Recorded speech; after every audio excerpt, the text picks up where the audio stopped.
అందరికీ నమస్కారం. ఈరోజు మార్నింగ్ న్యూస్. కష్ట సమయంలో మీరు నిలబడి మమ్మల్ని నిలబెట్టారు. పవన్. డిప్యూటీ సీఎం పవన్ కళ్యాణ్ ఓర్వకల్లు మండలం పూడిచెర్ల బహిరంగ సభలో కీలక వ్యాఖ్యలు చేశారు. కష్ట సమయంలో మీరు బలంగా నిలబడ్డారు, మమ్మల్ని నిలబెట్టారు అంటూ ఆయన ప్రజలను ఉద్దేశించి వ్యాఖ్యానించారు. నిజంగా మీరు లేకపోతే వేదిక పైన ఉన్న నాయకులు ముందుకు వచ్చేవారు కాదన్నారు. ఈ పట్టుదలతోనే 175కు 164 సీట్లు సాధించగలమని పేర్కొన్నారు. పవన్ కళ్యాణ్ ఓర్వకల్లు పర్యటనలో ఆసక్తికర సమావేశం. డిస్టిక్ ఓర్వకల్లు మండలం పూడిచెర్ల బహిరంగ సభలో ఆసక్తికర ఘటన చోటు చేసుకుంది.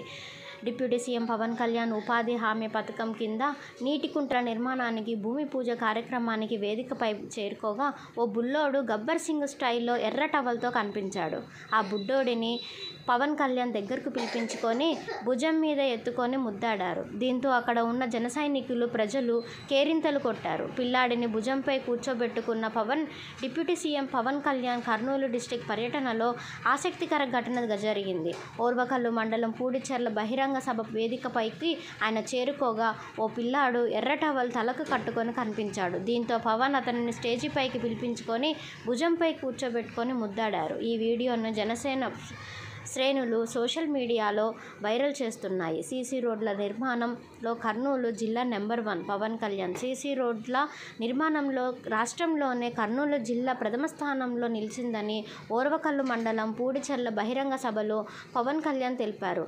జిల్లాలో 75 కోట్లతో 1717 కిలోమీటర్ల నిర్మాణం పూర్తయిందన్నారు. జాతీయ ఉపాధి హామీ పథకంలో 98% రోడ్ల నిర్మాణం పూర్తయిందని, దీనికి కలెక్టర్ రంజిత్ భాషాకు అభినందనలు తెలిపారు.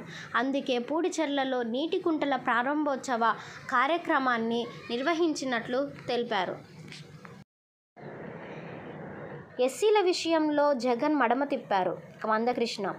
ఏపీ దళితుల మధ్య మాజీ సీఎం జగన్ చిచ్చు పెట్టాలని చూస్తున్నారని ఎంఆర్పీఎస్ అధ్యక్షుడు మందకృష్ణ మాదిగ మండిపడ్డారు. ఎస్సీల విషయంలో ఆయన మాట తప్పారని, మడమ తిప్పారని ఎద్దేవా చేశారు. ఎస్సీ వర్గీకరణ విషయంలో చంద్రబాబు మాట నిలబెట్టుకున్నారు. కానీ అప్పట్లో ఎంపీ హోదాలో జగన్ ఎస్సీ వర్గీకరణకు సంతకం చేసి ఆ తర్వాత యూటర్న్ తీసుకున్నారు. వైసీపీలో మాలల ఆధిపత్యం కోసం మాదిగలను అనకదొక్కుతున్నారు అని ఫైర్ అయ్యారు. బీఆర్ఎస్ పార్టీని వీడను మల్లారెడ్డి. టీజీ.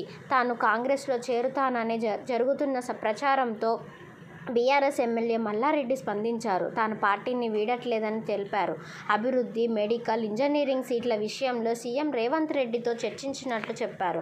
కాంగ్రెస్లోకి వెళ్లిన ఎమ్మెల్యేలే పరాషాన్లో ఉన్నారని అన్నారు. బీఆర్ఎస్ నుంచి పోటీకి తమ కుటుంబం నుంచి 4 సిద్ధమన్నారు. జమిలీ ఎన్నికలు వస్తే ఎంపీగా పోటీ చేస్తున్నారు. డీలిమిటేషన్లపై వారి మౌనం సరికాదు. షర్మిల. ఏపీ డీలిమిటేషన్లపై దక్షిణాది రాష్ట్రాలది రాజకీయం కాదని, ప్రజల హక్కుల కోసం చేసే పోరాటమని AP CM chief YS Sharmila అన్నారు. జనాభా ఆధారంగా సీట్లను విభజిస్తే దక్షిణాదికి జరిగేది తీరని నష్టమేనని తెలిపారు. సౌత్లో చేసే మొత్తం సీట్ల పెంపు బీహార్, యూపీలోని సీట్ల పెంపు కన్నా తక్కువేనని పేర్కొన్నారు. డీలిమిటేషన్పై చంద్రబాబు, పవన్, జగన్ రాష్ట్ర ప్రజలను మోసం చేసినట్లేనని చెప్పారు. డీలిమిటేషన్ అమలైతే మనల్ని ద్వితీయ శ్రేణి పౌరుల్లా చూస్తారు. సీఎం రేవంత్. టీజీ. డీలిమిటేషన్ విషయంలో బీజేపీని అడ్డుకోవాలని సీఎం రేవంత్ అఖిలపక్ష సమావేశంలో పిలుపునిచ్చారు. జనాభా ఆధారంగా డీలిమిటేషన్ చేస్తే పార్లమెంట్లో దక్షిణాది రాష్ట్రాల స్వరం వినిపించదు. మనల్ని ద్వితీయ శ్రేణి పౌరులుగా చూస్తారు. మన వద్దే అభివృద్ధి ఎక్కువ అయినప్పటికీ నిధుల్లో వివక్ష చూపిస్తున్నారు. రూపాయి పన్ను కట్టే తెలంగాణకు 42 పైసలే ఇస్తున్నారు. కానీ బీహార్కు రూపాయికి 6 ఇస్తున్నారని పేర్కొన్నారు. ఆ రైతులకు పరిహారం చెల్లించాలి. బండి. టీజీ. గత 10 ఏళ్లలో పంట నష్టపోయిన రైతులకు పరిహారం చెల్లించలేదని కేంద్ర మంత్రి బండి సంజయ్ విమర్శించారు. కాంగ్రెస్ హయాంలోనూ ఆదుకున్న దాఖలాలు లేవని దుయ్యబట్టారు. వడగండ్ల వానతో రైతులకు పరిహారం చెల్లించాలని డిమాండ్ చేశారు. తక్షణమే సర్వే చేసి వారం రోజుల్లో నష్టపోయిన రైతులను ఆదుకోవాలన్నారు. మరోవైపు ప్రజల దృష్టి మార్చలేనందుకు డీలిమిటేషన్పై అఖిలపక్ష సమావేశం నిర్వహిస్తున్నారని ఫైర్ అయ్యారు. డీలిమిటేషన్తో తమిళనాడుకే కొంత నష్టం. బీజేపీ ఎంపీ టీజీ నియోజకవర్గాల పునర్విభజనలో తమిళనాడుకు కొంత మేర మాత్రమే నష్టం జరుగుతుందని బీజేపీ ఎంపీ అరవింద్ అన్నారు. మరే ఇతర రాష్ట్రాలకు ఎలాంటి నష్టం లేదని స్పష్టం చేశారు. ఎన్నికల్లో ఓటమి భయంతోనూ డిలిమిటేషన్ వ్యవహారానికి తెరలేపారు. అసలు డిలిమిటేషన్ మీటింగ్లో కేటీఆర్కు ఏం పని? ఇండియా కూటమిలో బీఆర్ఎస్ చేరిపోయిందా? బీఆర్ఎస్ వ్యవహారం హైదరాబాద్లో కుస్తీ, చెన్నైలో దోస్తీలా మారింది అని ఆయన ఎద్దేవా చేశారు.